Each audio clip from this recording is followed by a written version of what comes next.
Bonjour à tous. Je pense qu'on va commencer, les autres nous prendront en cours de route. J'espère que vous allez bien, puis que vous êtes prêts. On va passer la prochaine heure ensemble. On va parler de mesures et de mitigation des biais. Je vais me présenter. Moi, c'est Mula Mouria, EURIA 2022, diplômé de l'EURIA. Je fais ma soutenance en septembre 2022. Avant ça, j'ai fait mon stage à Optimind où je travaille avec André Grondin sur ce sujet. Et j'ai aussi travaillé avec Franck Vermé, le directeur de l'EUREA, pour la production de mon mémoire. Et j'ai continué à travailler sur le sujet à travers des bureaux d'études, sur l'année qui s'est écoulée, un peu de recherche aussi sur le sujet. Mais principalement, ce que je fais depuis un peu plus d'un an, c'est que je travaille à Datis France, où je suis doctorant en CIFRE.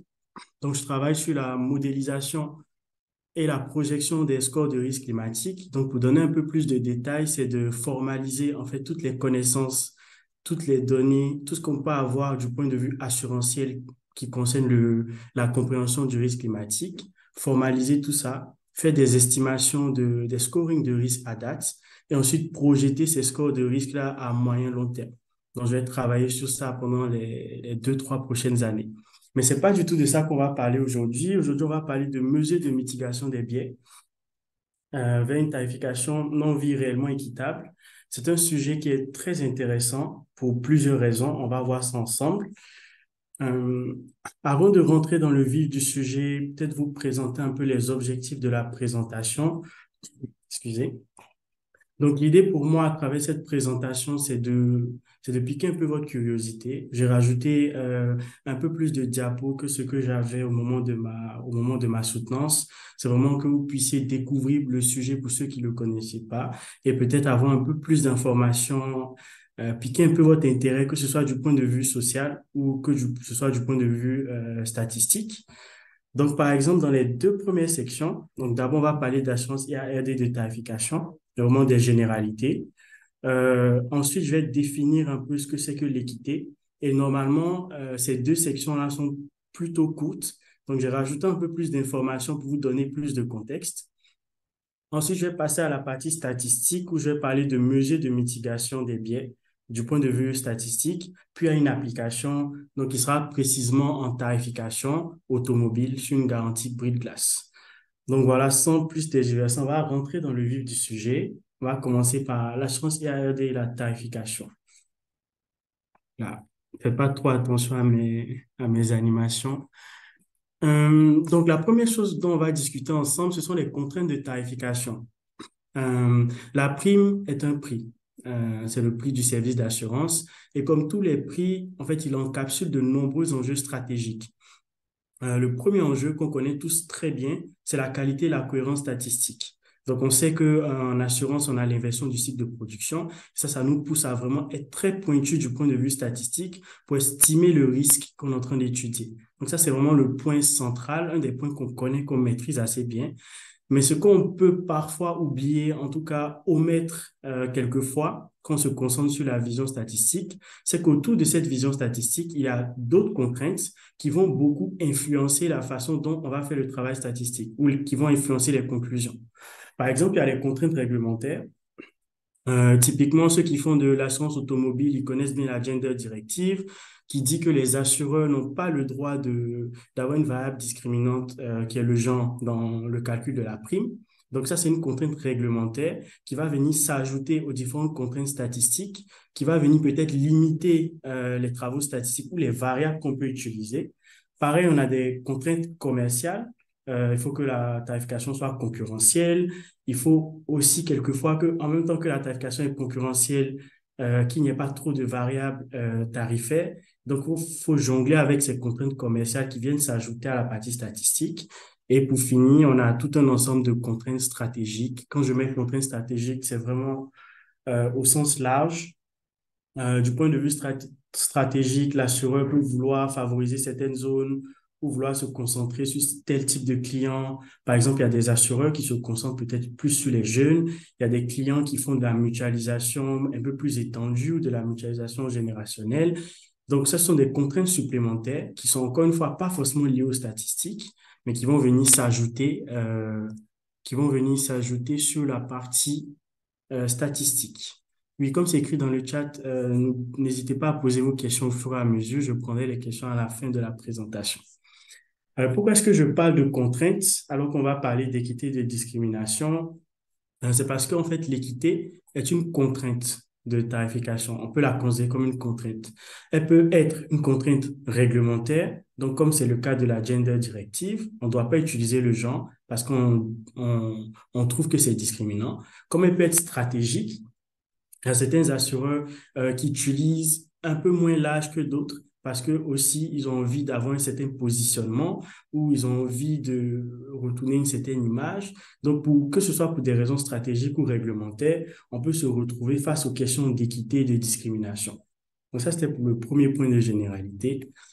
Ensuite, le second point, c'est un peu quel est le paradigme actuel de tarification.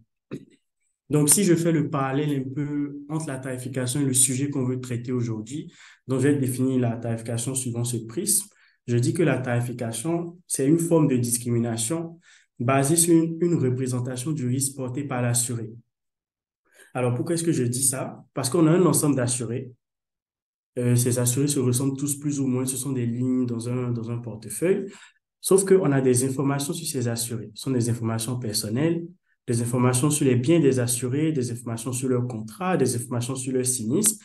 Et en fait, avec ces informations, on va aller construire des modèles statistiques. On va faire des formes de segmentation suivant les informations qu'on a à notre disposition. Et à la suite de cette segmentation, on va obtenir des primes par risque et par segment. Et donc, on est en train de faire de la segmentation du risque.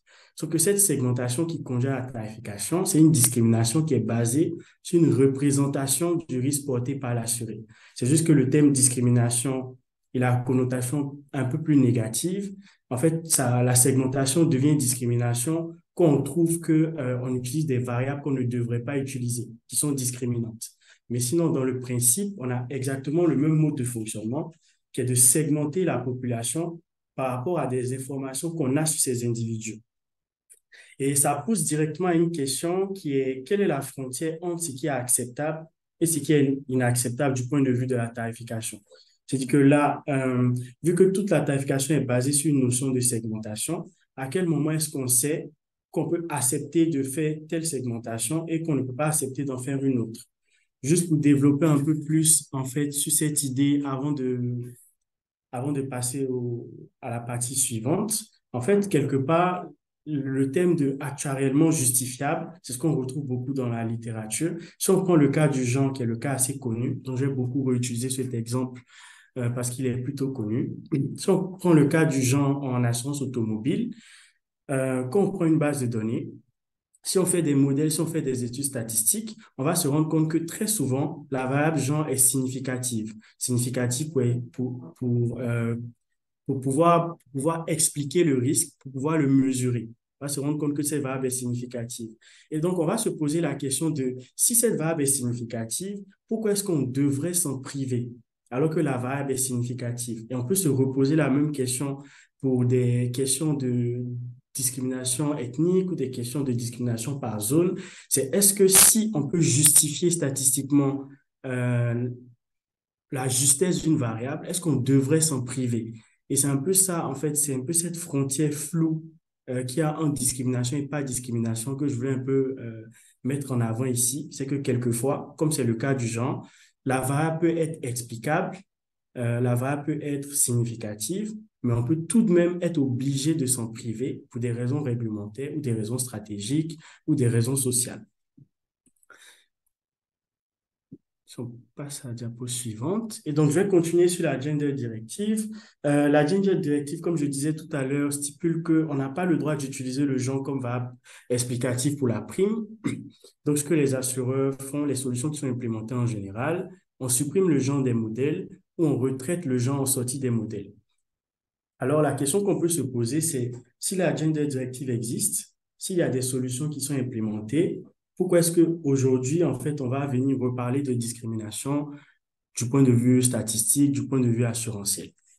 C'est parce que, tout simplement, on s'est rendu compte, et pas seulement en assurance, que le retraitement simplifié en tout cas ce qu'on a l'habitude de faire en supprimant la variable ou en faisant des retraitements, ça ne fonctionnait pas. Et que même avec des cas, des illustrations très simples, on pouvait on pouvait toujours avoir de la discrimination, même en n'utilisant que deux variables. Et c'est cet exemple de la littérature que j'ai repris dans mon mémoire que je vous présente là.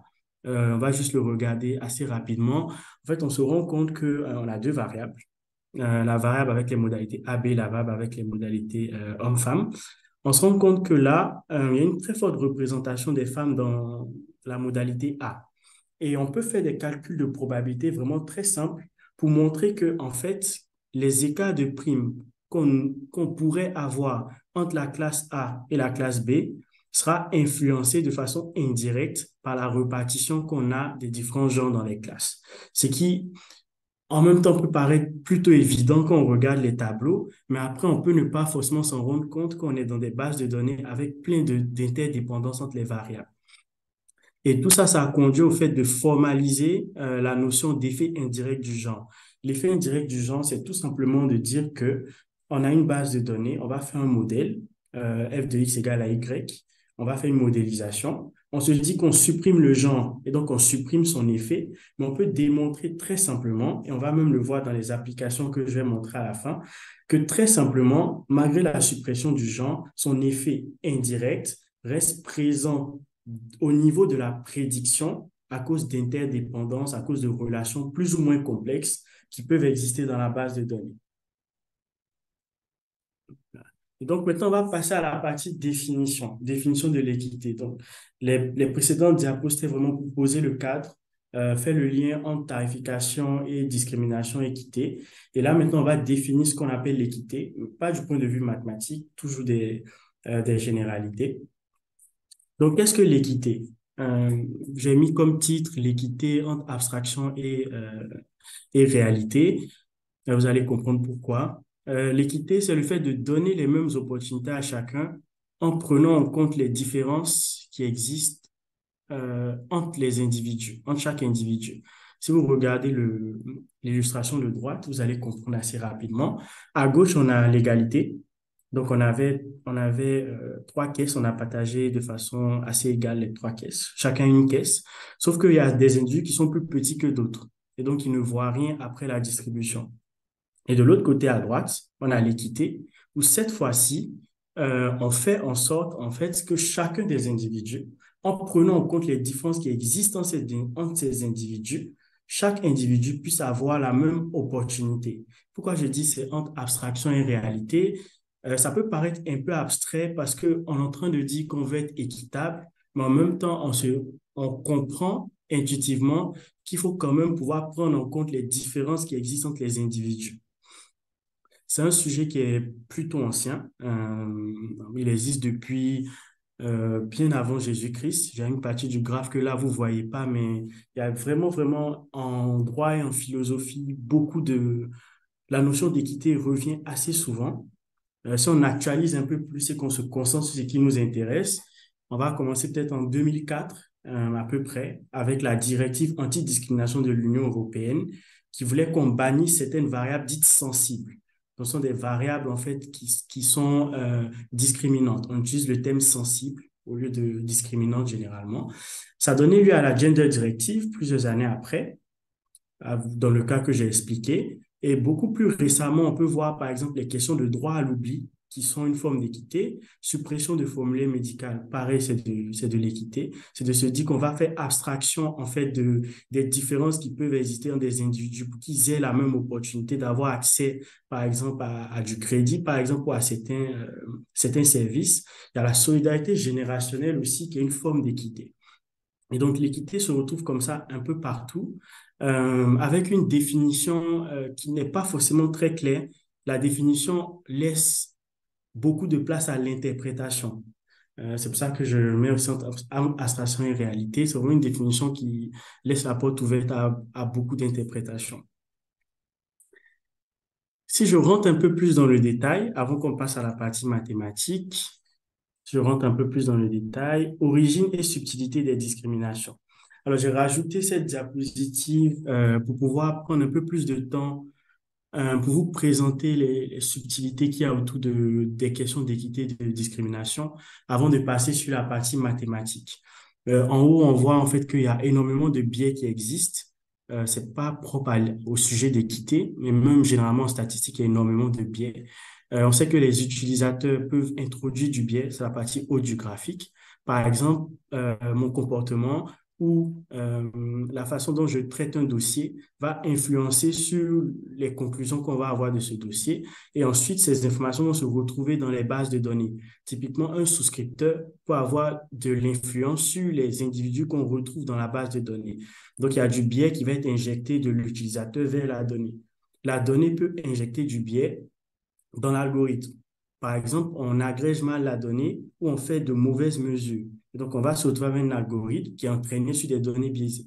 Comme l'algorithme, lui aussi, parce que, par exemple, il est trop simple ou il est mal calibré, va injecter encore du biais. Et ainsi de suite. C'est un cercle plus ou moins vicieux. De façon plus pragmatique, je prends comme ça trois cas, donc principalement deux cas, avec un exemple que je vais décrire. Le premier, c'est le biais historique. Dans la littérature, en fait, on peut retrouver généralement les deux principaux biais qu'on retrouve dans la littérature. D'un côté, on a le biais historique et de l'autre côté, on a le biais statistique. Le biais historique, qu'est-ce que c'est? Avec un exemple à l'appui, le biais historique, c'est le fait que il y ait des différences qui soient observables, que ce soit dans des comportements, que ce soit dans des bases de données, qui sont dues à des faits historiques ou qui sont dues à des habitudes sociales. Si je prends cet exemple, qui est un exemple qui a eu un problème avec Google Images en 2016, c'est un exemple qui est bien documenté, vous pouvez le retrouver sur Internet. À l'époque, quand on tapait, si vous regardez la partie droite de l'image, à l'époque, quand on allait sur Google et on tapait photo ou coiffure de cheveux professionnels, on tombait principalement sur des femmes de couleur blanche. Et de l'autre côté, quand on tapait coiffure de cheveux non professionnels, on tombait majoritairement sur des femmes noires. Même quand les coiffures qu'on retrouvait dans les photos étaient professionnelles, on retrouvait quand même les femmes noires dans cette catégorie-là. Et donc, le problème a été remonté à Google. C'est passé d'abord dans les journaux, puis c'est remonté à Google.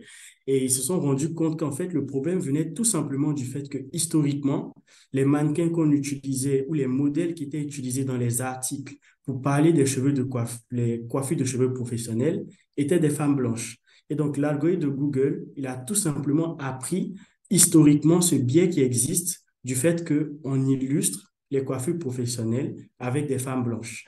Et donc, il a appris ça et c'est ce qu'on retrouvait après au moment de montrer les images aux gens. Il a appris la couleur de peau comme si c'était une variable explicative pour dire si la coiffure était professionnelle ou pas. Exemple de biais historique. Il y a plein d'exemples comme ça. Il y a les exemples avec le travail, il y a les exemples avec la récidive dans le judiciaire, il y a les exemples avec la traduction, basés aussi sur le fait que socialement ou historiquement, ces différences sont présentes et après, les algorithmes apprennent ces différences qui ne sont pas forcément des attributs positifs de notre société. D'un autre côté, de façon plus quantifiable peut-être, on a le biais statistique. J'ai mis un exemple vraiment très simplifié. On voit qu'on a deux distributions qui sont pas du tout pareilles. On voit que la distribution qui est bleue à droite, il y a une plus forte représentation. Et on sait, pour ceux qui font de la modélisation, que par exemple, ça peut conduire au fait que le modèle prenne moins bien en compte les subtilités de la population en orange, vu qu'ils sont beaucoup moins représentés, et que leur erreur ici, en fait, sera plutôt faible par rapport à ce qu'on peut avoir au niveau des bleus. Et donc, la population en bleu, si c'est la population des hommes, par exemple, peut-être que là, le modèle va faire beaucoup plus attention aux hommes qu'aux femmes ici, juste à cause de ces écarts de distribution. Donc, voilà un peu les deux principaux biais, si je peux le dire comme ça. C'est pas toujours bien distingué comme ça, mais j'aime bien ce découpage. Je donne juste un exemple à côté, qui est un exemple que je trouve très intéressant. Je vous lis ce qui est là, qui est un encadré qui est tiré de mon mémoire, qui est un encadré qui est tiré de mon mémoire. Euh, Biais historiques, des faits statistiques. Les biais historiques ont la particularité de devenir, dans certains cas, des faits statistiques. Ils ne sont plus considérés comme des biais, mais sont considérés à tort comme des faits observés et justifiables. Le cas du genre est assez remarquable. Des décennies d'histoire ont créé des biais liés au genre. Ces biais sont si ancrés dans l'histoire qu'ils sont difficiles à dissocier du reste de la réalité. Il y a les exemples classiques des carrières professionnelles, de l'accès aux responsabilités, etc., etc. Et moi, j'aime bien l'exemple que je vais vous expliquer là, qui est l'exemple d'une étude sur Uber. Pourquoi j'aime cet exemple? Parce que au départ, quand je lisais l'article, je lisais un article qui expliquait comment est-ce qu'on peut étudier les discriminations pour vérifier si elles sont, oui ou non, de vraies discriminations. C'était un peu ça, je me rappelle plus du titre exact, mais c'était un peu ça l'idée de l'article. Et je lis l'article, j'arrive à la conclusion de l'étude, pour vous donner un peu de contexte, hein. Ce qui se passait, c'est que les gens disaient, et vraiment des études avaient été menées dessus, qui disaient qu'en fait, les femmes qui travaillaient sur Uber étaient moins bien rémunérées que les hommes qui travaillaient sur Uber. Et que c'était parce que l'algorithme de Uber faisait de la discrimination dans l'attribution des courses.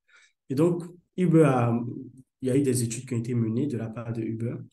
Et à la fin, quand on lit les conclusions, la conclusion dit que statistiquement, on n'a pas réussi à prouver que c'était les différences de genre qui jouaient sur les différences de rémunération, mais on a trouvé des variables beaucoup plus explicatives, comme les habitudes de conduite. Il citait par exemple les heures de conduite des femmes, il citait les zones où les femmes conduisaient, il citait aussi l'expérience des femmes sur la plateforme. Et c'est comme ça que l'étude se terminait.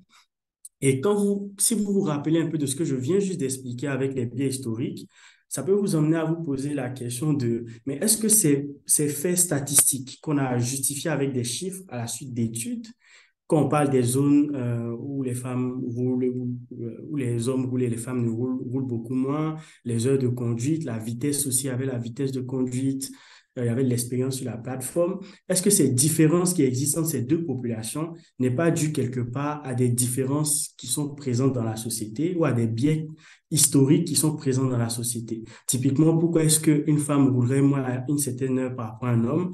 Pourquoi est-ce qu'elle éviterait certaines zones? Pourquoi est-ce qu'elle aurait moins d'expérience sur la plateforme? Est-ce que ces éléments qui sont des justifications statistiques ne sont pas quelque part le fruit, en fait, de biais historiques qui sont présents dans la société, présents dans les données, et qu'on n'arrive plus à discerner, à distinguer de la réalité?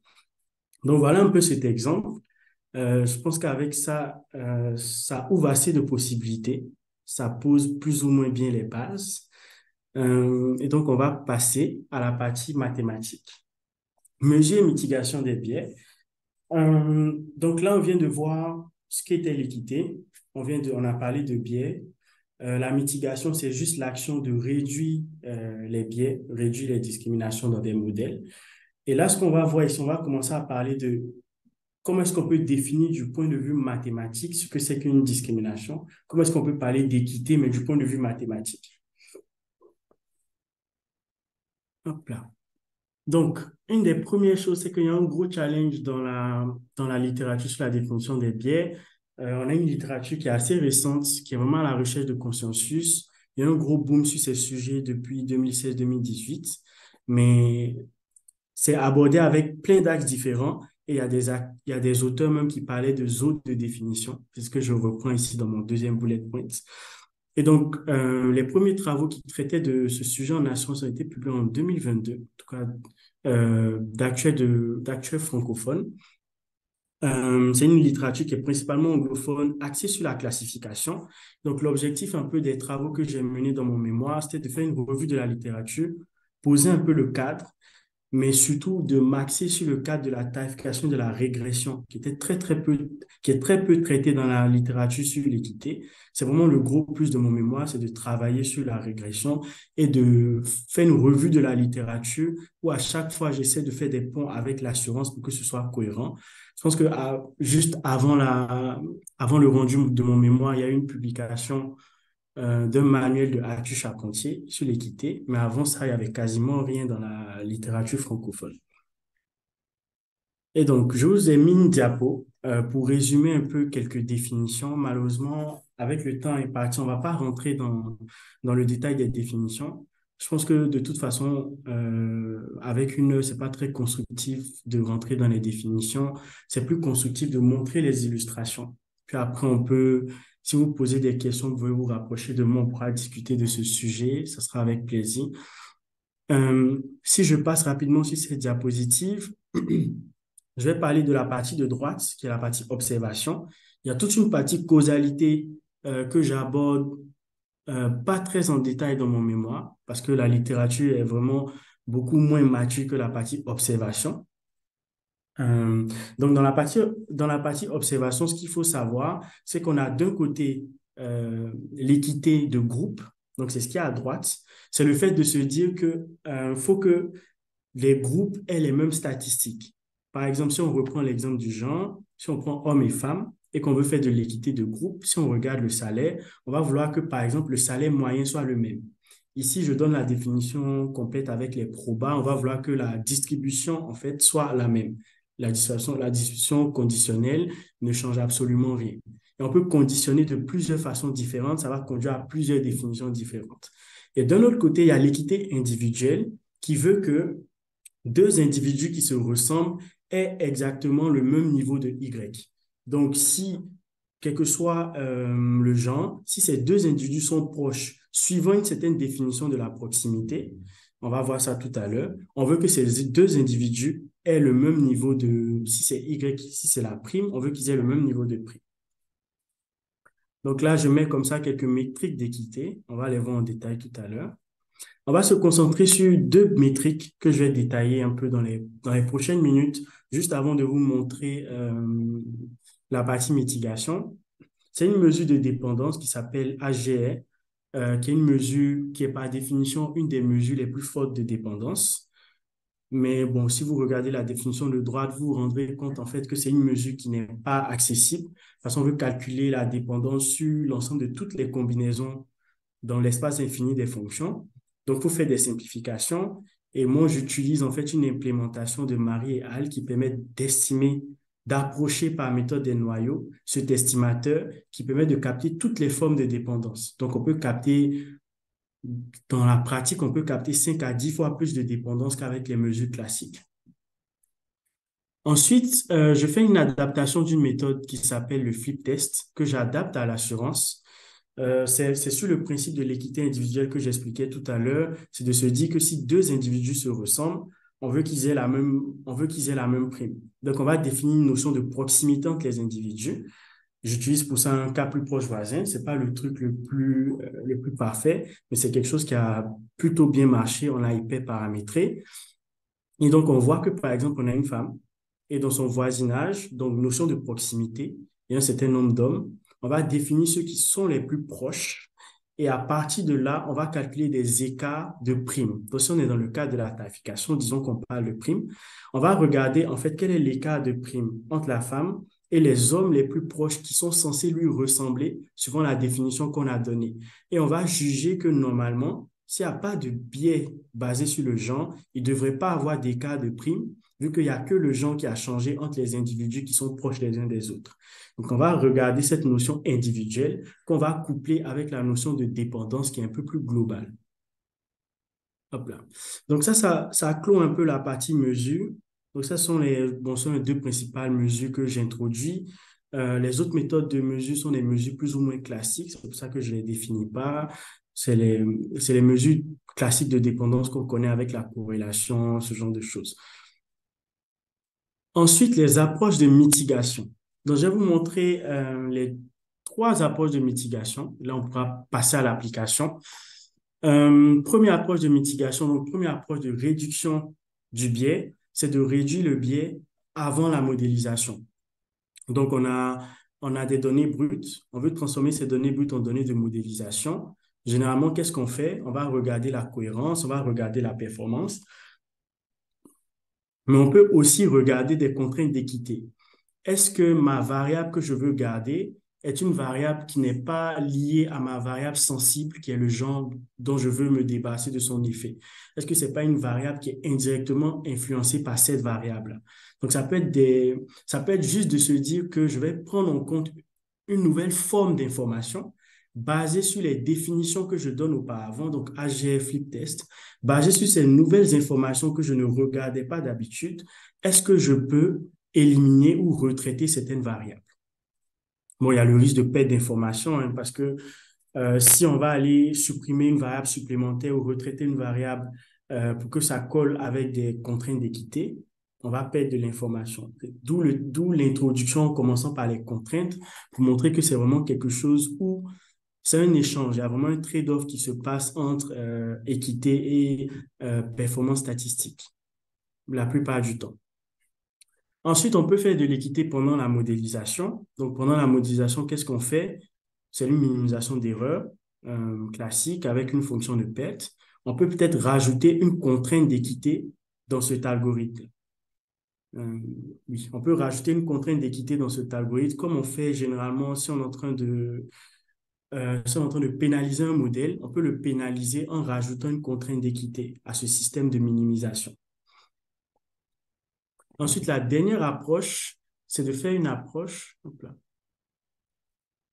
La dernière approche, c'est de faire une approche post-modélisation. Donc, on termine la modélisation et on veut, après avoir fait la modélisation, on veut maintenant corriger les primes. Euh, pour pouvoir partir sur cette idée, en fait, je suis parti de l'idée suivant laquelle, généralement, on sait modifier des frontières de décision. Et quand on fait une régression logistique, on sait que quand on bouge les seuils, on bouge le critère de décision. Et donc, quelque part, vu que là, je suis dans le cas continu, je me suis demandé comment est-ce que je pouvais appliquer le même principe, mais cette fois-ci au cas continu. Et pour ça, j'ai utilisé mon flip test, qui me donne en fait une notion d'écart entre mes individus qui sont proches. Et donc, avec cette notion d'écart entre les individus qui sont censés se ressembler, qui sont censés être proches, je vais aller de façon itérative corriger les niveaux de primes de mes individus pour que les individus qui se ressemblent aient le même niveau global de prime. Donc, on va faire ça de façon itérative parce qu'il faut faire attention. On est dans un cadre multidimensionnel et en rapprochant un individu des individus qui lui sont proches, peut-être qu'on l'éloigne d'un autre voisinage. Donc, il fallait définir certaines métriques de précision et ensuite, il fallait regarder de façon, construire une méthode itérative pour corriger la prime sans détruire la cohérence de la prime. Donc voilà, je donne un exemple ici, mais c'est juste pour vous montrer. C'est que là, on est à 27 euros, alors que en moyenne, on est vraiment très loin de 27 euros. Et peut-être qu'en corrigeant juste à 30, on se rend compte qu'il y a beaucoup moins d'écart, en tout cas beaucoup moins que si on était à 27, entre cette femme et ses voisins qui lui ressemblent, mais qui sont de genre opposés. Hop là. Et comme je disais, il y a le problème de multidimensionnalité. C'est est-ce qu'en modifiant le niveau de prime de cette personne, est-ce qu'on ne va pas jouer sur les niveaux moyens des autres personnes qui sont autour? Donc, c'est tout ça qu'il fallait prendre en compte au moment de construire cette méthode.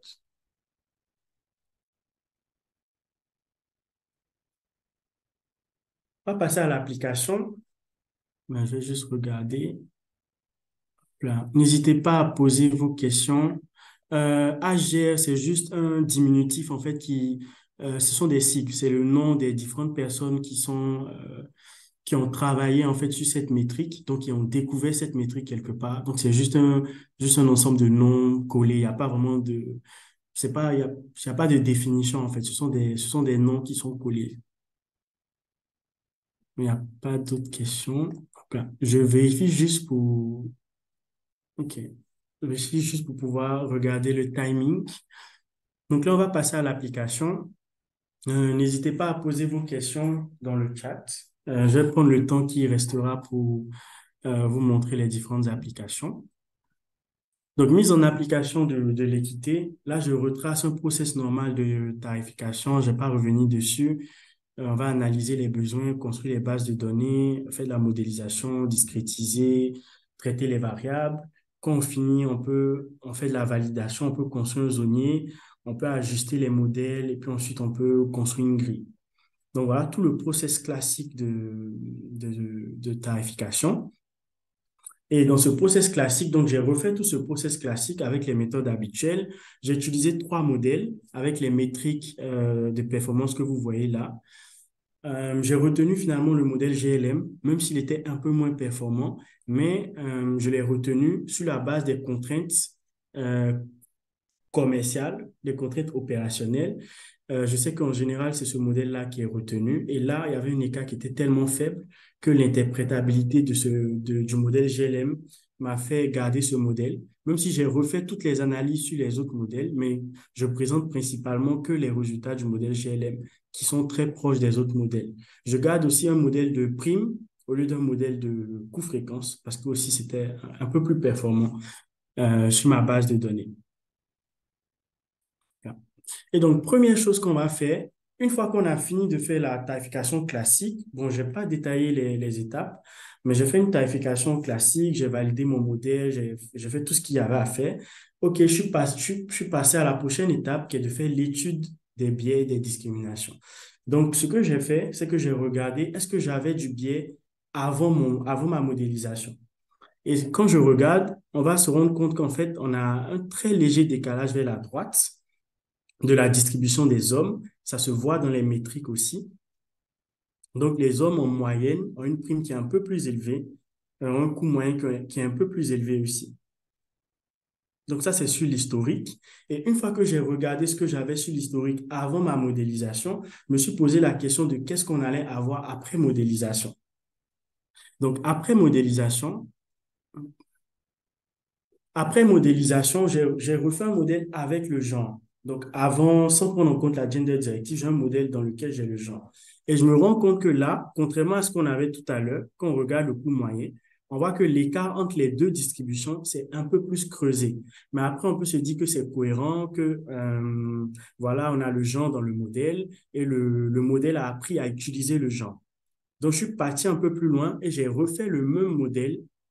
Donc là, c'est la comparaison dont je parlais. Ça, c'est avant modélisation. Ça, c'est après modélisation avec le genre. On a un décalage qui est un peu plus marqué. Les niveaux de dépendance, surtout pour les dépendances faibles, comme la dépendance de Kendall, sont un peu plus élevés.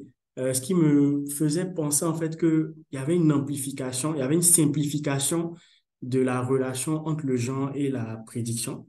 Mais bon, ça va se voir tout à l'heure. Quand on va faire le modèle, bon, juste avant ça. L'étape d'avant, bon, ça c'est ce que je vous expliquais au tout début. Je vais en reparler assez rapidement. Donc, on a le genre. Le genre influence plusieurs variables de façon plus ou moins forte, suivant le type de variable. Et donc, on se retrouve en fait avec un niveau de dépendance qui pouvait être à 8%, qui va passer à 21% après modélisation. Et donc, on a une amplification de l'effet du genre. Pourquoi? À cause des effets directs et indirects qui vont se cumuler. Donc, il y a l'effet direct du genre sur le coût moyen parce qu'il est dans le modèle et il y a l'effet indirect du fait que le genre, il passe par les autres variables explicatives pour venir influencer aussi le coût moyen. Et donc, après tout ça, je me suis dit que j'allais tout simplement montrer en fait ce qu'on obtient après modélisation sans le genre. Donc, j'ai supprimé le genre du modèle et j'obtiens le tableau suivant. On va comparer au tableau précédent et on va se rendre compte qu'en fait, les résultats sont quasiment les mêmes qu'on supprime le genre ou qu'on le garde. C'est vrai qu'on voit qu'il y a une perte de dépendance, mais les niveaux restent quand même très largement supérieurs au niveau qu'on avait historiquement au niveau auquel on aurait pu s'attendre. Et donc, on se rend compte, et j'ai même montré dans mon mémoire, qu'en fait, les autres variables explicatives permettaient de reconstruire le genre. Donc, en fait, en utilisant les autres variables explicatives, en utilisant par exemple des modèles de prédiction, on pouvait prédire le genre. Et ce comportement-là, quelque part, se retrouve dans les modèles GLM qu'on utilise. Donc, en supprimant cette variable genre du modèle, on se rend compte que son effet reste présent parce que comme on le voyait tout à l'heure, il y a l'effet indirect lié aux autres variables explicatives qu'on n'a pas du tout supprimées. Je récapitule tout ça ici. Donc, voici le modèle avec le genre, qui est le modèle le moins équitable. Le modèle sans le genre est le plus équitable. On se rend compte que le modèle, il n'est pas tellement loin, en fait, des modèles après retraitement, quand on supprime le genre ou quand on fait le retraitement du genre après la modélisation. On se rend compte on est là, on est à 30% contre les 34% qu'on a avec le genre dans le modèle. Donc, on se rend vraiment compte que la suppression n'a pas permis de réduire significativement le biais, que le genre a toujours un effet sur le modèle. D'où la nécessité de faire de la mitigation. C'est cela qui explique on a besoin de faire de la mitigation et de vraiment se concentrer de façon spécifique sur les éléments qui conduisent au fait que ce biais soit dans nos prédictions et donc aller corriger ce biais. Donc, la première chose qu'on peut faire, c'est de faire de la suppression. Comme je disais tout à l'heure, on peut supprimer des variables. Donc, j'ai regardé quelles étaient mes variables qui étaient les plus corrélées avec mon genre. Je suis vraiment parti en première approche, une approche qui est très simple, très intuitive, et j'ai supprimé les variables. J'ai conçu des scénarios de suppression et j'ai supprimé certaines variables ou certains groupes de variables qui étaient plus ou moins corrélés avec le genre.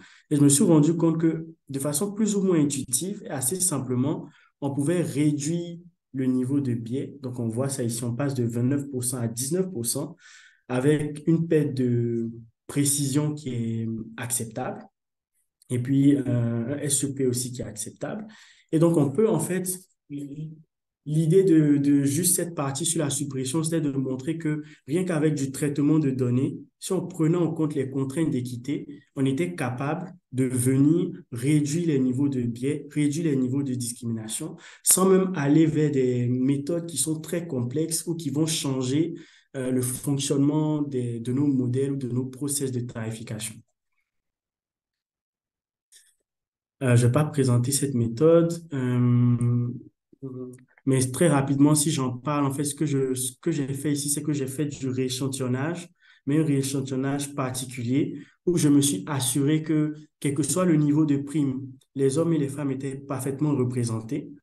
J'essaie de rééquilibrer la distribution que je vous avais montrée tout à l'heure, qui n'était pas très équilibrée. Donc, j'ai construit comme ça des individus hybrides, c'est ce qu'on voit ici, et j'ai rééquilibré les deux distributions.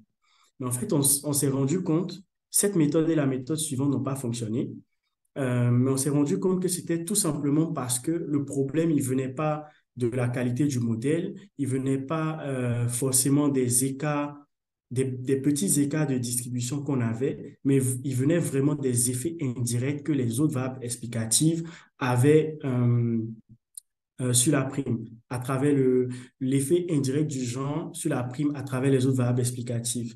Et ça, c'était le cas dans mon jeu de données, mais il peut y avoir des jeux de données où le problème, il vient d'un déséquilibre de données, où il vient d'un problème de modélisation. Mais vraiment, dans le cas dans lequel moi j'étais, ces méthodes qui attaquaient les déséquilibres ou les problèmes d'apprentissage n'ont pas très bien fonctionné, mais au moins ils m'ont permis de comprendre en fait d'où venait le problème exactement dans mon jeu de données. Donc là, je ne reviens pas sur cette méthode, mais il y a vraiment un truc intéressant qu'on a fait pour rééchantillonner avec des individus hybrides pour conserver la qualité de la distribution, parce qu'après rééchantillonnage, on n'a vraiment pas perdu en performance. Donc, pareil, ça, c'est une deuxième méthode qui n'a pas fonctionné. C'est la correction des erreurs dans les modèles pour que le modèle traite de façon égale les hommes et les femmes. Mais encore une fois, ça n'a pas fonctionné parce que le problème, il venait pas de là. Et la dernière méthode, qui est la redistribution équitable, qui est la méthode qui nous a pris le plus de temps, c'est l'idée que je vous expliquais tout à l'heure d'avoir des écarts au niveau des individus qui se ressemblent mais qui sont proches. Donc, il fallait définir avec certaines métriques, avec certains modèles. On a utilisé un cas plus proche voisin qu'on a hyper paramétré. Une fois qu'on a défini cette notion de proximité, il fallait trouver un arbitrage pour corriger les primes sans détruire la cohérence des primes. Et quand on a commencé, on s'est rendu compte d'un second problème, c'est que même si on voulait corriger les primes brutalement, le problème, c'est qu'on risquait quelquefois d'amplifier le biais parce que tout simplement, on allait multiplier par deux ou par trois des écarts qui existaient parce que les individus interagissent. Bon, ils n'interagissent pas, mais si on fait un graphe, en fait, des individus, ils interagissent tous les uns avec les autres. Donc, on a trouvé une façon de faire une correction itérative. Donc, voilà le niveau des écarts qu'on avait au départ. On avait 32 000 euros. Les hommes payaient 32 000 euros de plus en cumulé que les femmes, 1,2 euros en moyenne. Et ce qu'on a fait, donc on a fait une correction de la distribution. Donc, on a légèrement concentré et décalé la distribution. mais on va se rendre compte qu'on a vraiment significativement réduit les écarts. On est passé de 32 000 à 2 000 pour les hommes et on a vérifié aussi le SUP. Donc, on est un SUP qui est cohérent. Et un deuxième élément qui était très important à vérifier, c'était la distribution. Parce que typiquement, on aurait pu remplacer toutes nos primes par la prime moyenne, mais ça n'aurait pas eu de sens. Donc, on a vraiment fait très attention. Et là où ça se voit dans mon mémoire, où je fais des analyses pour regarder la qualité de la distribution, on a vraiment défini des métriques spécifiques pour vérifier que la distribution qu'on était en train de corriger allait être la plus fidèle ou la plus proche de la distribution initiale pour ne pas se retrouver avec des incohérences. Donc, on a fait cette correction en corrigeant itérativement les individus qui étaient les plus proches les uns des autres pour essayer d'avoir un niveau de prime où les écarts étaient les plus faibles possibles. Donc voilà, on a maintenu la distribution et les performances, on a réduit les biais individuels, mais il y a quand même un point d'attention, c'est qu'on a utilisé un surmodèle, donc on a fait un cas plus proche voisin et ensuite, itérativement, on a corrigé les primes. Et donc, il peut avoir un biais du fait que on fasse mal le modèle de ressemblance des individus ou qu'on fasse mal la redistribution de la prime. Donc, il y a vraiment un biais supplémentaire qui s'ajoute, qu'on a tenté de réduire, mais qui est quand même existant. Donc, si je récapitule, on a mesuré le biais avant modélisation, il y avait du biais. On a mesuré le biais après modélisation, il y avait encore du biais, qu'on garde la prime, qu'on garde le genre, qu'on le supprime, il y avait tout de même du biais. Et quelquefois, le biais était même amplifié. Sur certaines garanties, on avait du biais, on avait des écarts qui étaient vraiment beaucoup plus significatifs. Et donc, qu'est-ce qu'on a fait? On est passé une phase de mitigation avant, pendant et après la modélisation. On a testé plusieurs méthodes. Chacune des méthodes avait ses avantages et ses inconvénients, mais ce qui est bien, c'est qu'on a testé des méthodes qui étaient différentes, pas totalement orthogonales, mais vraiment très différentes. Ça nous permettait de comprendre quand une méthode fonctionnait pas, d'où venait le problème. Ça nous a permis de pouvoir nous concentrer sur la redistribution équitable pour corriger individuellement les prix. Donc voilà, qui met fin à ma présentation. Je vois qu'il y a des questions dans le chat, donc je vais aller répondre à vos questions. Hop là, là.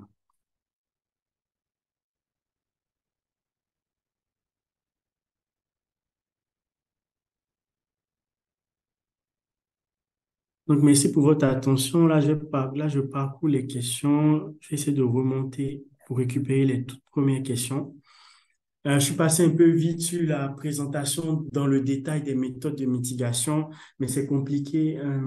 Si on n'a pas le temps de définir mathématiquement l'équité, de présenter en détail comment est-ce qu'on fait la correction. J'espère au moins que ça vous a donné quelques idées et puis quelques points pour vos réflexions.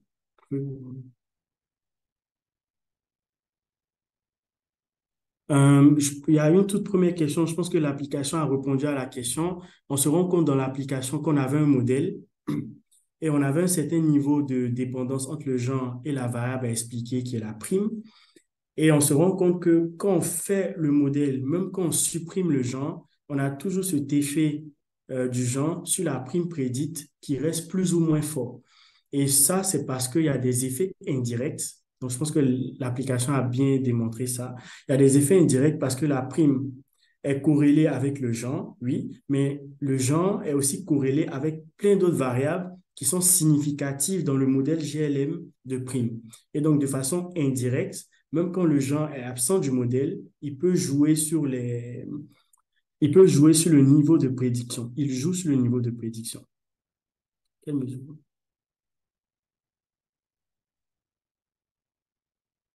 Quelles mesures concrètes peuvent être mises en place par les assureurs pour promouvoir l'équité dans leur politique tarifaire? La question de l'équité, c'est une question qui a vraiment un grand volet social. Comment est-ce qu'ils peuvent atténuer les biais? Moi, je dirais que l'approche la plus simple, ce serait de le faire pendant le traitement de données. C'est moins coûteux. ça remet pas en cause tout le reste de la modélisation. Typiquement, j'ai implémenté une méthode qui s'appelle l'exponentiated gradient qui fait la correction pendant la modélisation. Donc, il y a une pénalisation pendant la modélisation. Mais ça veut dire qu'on va changer la façon de faire son modèle. Si tu veux faire du retraitement post-modèle, ça veut dire qu'on va récupérer les primes et qu'on va rajouter un sous-modèle. Alors que dans le retraitement, si on garde le retraitement classique et on va essayer d'identifier les autres variables quelque part qui peuvent permettre de conserver l'effet indirect du genre. Je pense que c'est l'approche qui peut être la plus simple actuellement pour pouvoir atténuer, déjà identifier et atténuer les niveaux de biais qui sont présents dans les modèles. Excusez-moi. Quelles sont les mesures concrètes que les assureurs peuvent mettre en place? C'est comme je disais, il faut d'abord s'initier, il faut connaître le sujet, s'initier sur son sujet. Il faut en fait qu'il y ait une prise de conscience sur l'importance de ce sujet du point de vue social ou du point de vue stratégique. Parce que, comme je disais au tout début, la prime, c'est un prix et on ne touche pas au prix comme ça. Donc, c'est assez difficile de répondre à cette question parce que euh, vraiment, faut qu'il y ait à un certain haut niveau une prise de conscience ou une volonté de faire bouger les choses au niveau de l'équité. Et quand on décide de faire bouger les choses, on peut commencer par du très simple avec avant la modélisation. On va juste faire attention aux variables qu'on va utiliser à leur retraitement, etc.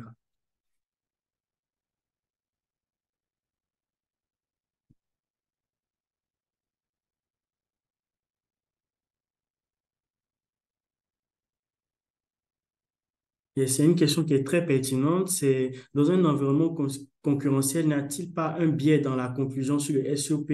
Puisque si techniquement la concurrence ne fait pas ce retraitement, ne risquez-vous pas de subir de l'anti-sélection? Oui. En fait, il y a un biais. Il y a un biais parce que là, comment le formuler? Hum, en fait, tout dépend. Il y a un biais qui s'installe après. Après, je ne sais pas s'il est forcément positif ou négatif. Tout dépend du retraitement qu'on a choisi, des variables qu'on a retirées. Mais c'est vrai que je n'ai pas insisté dessus, mais je vais en profiter de cette question pour en parler. Il y a un très gros trade-off, et partout dans la littérature, on voit ça. Il y a un trade-off entre la performance et donc la qualité de la segmentation et la notion d'équité. Et donc la question est légitime. Oui, il y a un biais parce qu'on sait que en voulant améliorer l'équité, très souvent, sauf dans certains cas, mais vraiment très souvent, on va perdre en qualité prédictive, on va perdre en niveau finesse de segmentation, en tout cas une certaine maille. Et donc, ça va tout de suite introduire peut-être des questions d'anti-sélection ou pas, de est-ce que on va pas récupérer tel type d'individu ou pas. Et si je remets la question sur la table avec, par exemple, l'idée de l'âge, c'est qu'il y a des assureurs qui font de la mutualisation générationnelle à une certaine maille, et c'est quelque chose qui est stratégiquement accepté. C'est par exemple une mutuelle qui décide de fonctionner comme ça, qui accepte les risques qui sont associés à cela et qui, par rapport à son positionnement, par rapport à son image, par rapport à ses idées, accepte de prendre ce risque pour pouvoir favoriser un certain équilibre social ou une certaine position stratégique. Pourriez-vous rappeler quels sont les objectifs d'intégrer plus d'équité dans la tarification? Les objectifs, les objectifs sont d'ordre stratégique ou d'autres sociales. Donc, soit stratégiquement parce que ça colle avec les objectifs ou ça colle avec l'identité de notre entreprise, soit ça peut être social, soit ça peut être réglementaire aussi. On sait que la réglementation sur l'équité est en train d'avancer. Il y a la réglementation avec l'IA. Toutes ces questions de discrimination et d'équité vont beaucoup être portées par l'IA, avec tout ce que l'IA maintenant permet de faire. Et donc, quelque part, soit ça sera une volonté propre pour des raisons commerciales, réglementaires, non, pardon, soit ça sera une volonté propre pour des raisons euh, stratégiques, commerciales, soit ça sera une obligation pour des raisons réglementaires.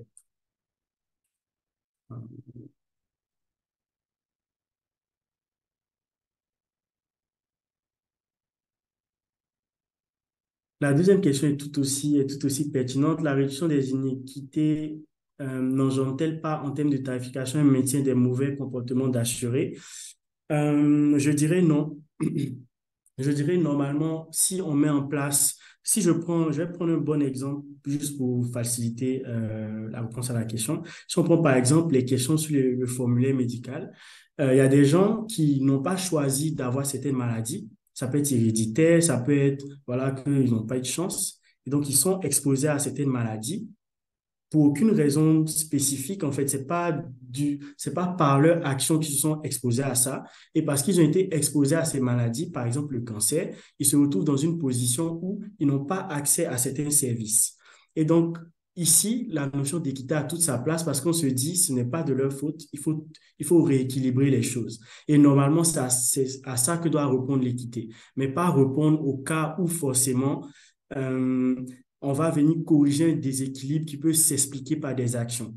Et peut-être que, en fait, il faudrait justement avoir la capacité d'aller chercher les variables qui vont permettre d'expliquer mieux le comportement au lieu de faire porter le comportement à des variables comme le genre, comme l'âge, comme la catégorie socio-professionnelle. Il y a sûrement des variables qui sont plus proches de la réalité, qui permettront de comprendre en fait les écarts qu'on observe sur les différents niveaux de prix.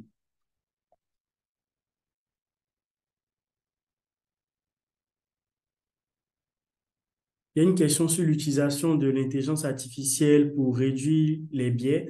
Je peux vous rédiger vers un papier d'Arthur Carpentier qui utilise l'intelligence artificielle, donc les réseaux neuronaux, adversarial neuronal network, pour essayer de traiter les questions d'équité. C'est comme si, en fait, il construisait deux modèles adverses neuronaux qui vont essayer ensemble de pouvoir détecter et de pouvoir mettre de côté tous les effets directs et indirects qui sont liés à des variables sensibles. Mais sinon, à part ça, j'ai pas d'idée plus précise sur comment est-ce qu'on peut utiliser l'intelligence artificielle au-delà de l'utilisation mathématique des réseaux neuronaux.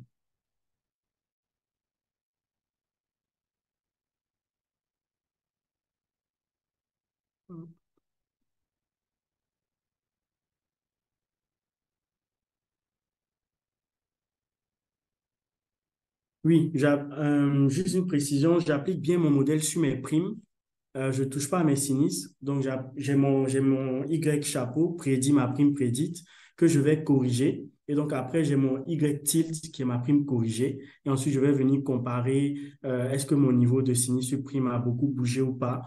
Et puis, je vais surtout regarder ma distribution pour être sûr que j'ai toujours une distribution qui allait cohérente. Justement, c'était pour un peu réduire le biais lié à l'anti-sélection. Je ne vais pas faire passer une prime de 25 à 40 ou de 25 à 10. Donc, quand vous regardez la distribution, au global, il y a une certaine cohérence.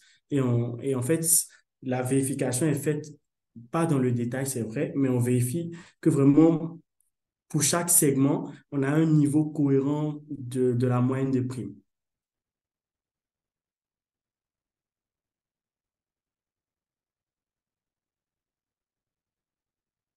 Je pense que la question, quelqu'un demande est-ce qu'on ne devrait pas distinguer deux types d'effets indirects, ceux qu'on trouve légitimes et ceux qu'on pense qu'ils doivent être mitigés. Euh, je pense que si on trouve qu'un effet indirect est légitime, il ne sera pas mitigué. Ça, c'est clair. Euh, Après, pour définir la légitimité d'un effet indirect, c'est ça qui est beaucoup plus compliqué. Beaucoup plus compliqué de dire que comme je l'expliquais au tout début, c'est pas parce que quelque chose est justifiable actuariellement ou statistiquement que c'est forcément quelque chose de légitime. Donc, je vais un peu botter en touche sur la question, mais je pense que là, je fais des constats et c'est ce que je fais dans l'ensemble du mémoire, mais c'est vraiment difficile de prendre une décision tranchée sur quelque chose parce que ça dépend d'énormément de facteurs et ce sont des décisions qui sont prises à un niveau vraiment beaucoup plus élevé. Donc là, ici, je montre comment on peut détecter des discriminations, comment on peut les réduire, mais ensuite, il faut vraiment une définition claire de ce qu'on va appeler discrimination Est-ce qu'on veut mitiguer cette variable ou pas? Normalement, si on se retrouve dans un cadre idéal, on voudrait définir très clairement quelles sont les variables qu'on va garder, quelles sont les variables qu'on va supprimer, quels sont les effets qu'on va garder, quels sont les effets qu'on va supprimer. Et on va ensuite utiliser la boîte à outils à notre disposition pour aller supprimer ces effets. Je vais prendre juste 2 minutes supplémentaires pour répondre aux deux dernières questions que je vois. J'espère que je n'ai pas laissé passer trop de questions. Hmm. Quelqu'un demande est-ce qu'il ne suffirait pas de réduire le nombre de variables fortement corrélées pour réduire le biais? Oui, ça peut marcher, mais on va perdre énormément de performance. Si on supprime, quelqu'un dans les questions a dit, par exemple, le prix de la voiture, une variable très corrélée aux gens, mais en même temps très explicative. Est-ce que c'est cohérent de dire qu'on va mitiguer sur le prix de la voiture? Si typiquement on fait une mitigation sur toutes ces variables qui sont significatives dans le modèle, au final, on aura un modèle qui n'aura vraiment plus d'utilité parce qu'on n'aura plus de significativité. Donc, il faut trouver le juste milieu entre mitiguer pour que le genre ait le moins de place possible, mais en même temps réussir à capter le plus d'informations pour avoir le modèle le plus cohérent dans l'ensemble. Est-ce qu'on peut atteindre une équité totale? Non, on ne peut pas atteindre une équité totale. On ne pourra pas atteindre une équité totale. On pourra certainement atteindre une équité partielle ou une équité suivant la définition qu'on aura donnée. Je ne suis pas beaucoup rentré dans le détail mathématique de la définition de l'équité, mais si vous regardez mon mémoire, vous verrez que il y a plein de définitions qui s'opposent entre elles. Donc, on ne pourra jamais, même théoriquement, avoir une équité totale parce que la notion d'équité, certaines définitions sont opposées entre elles.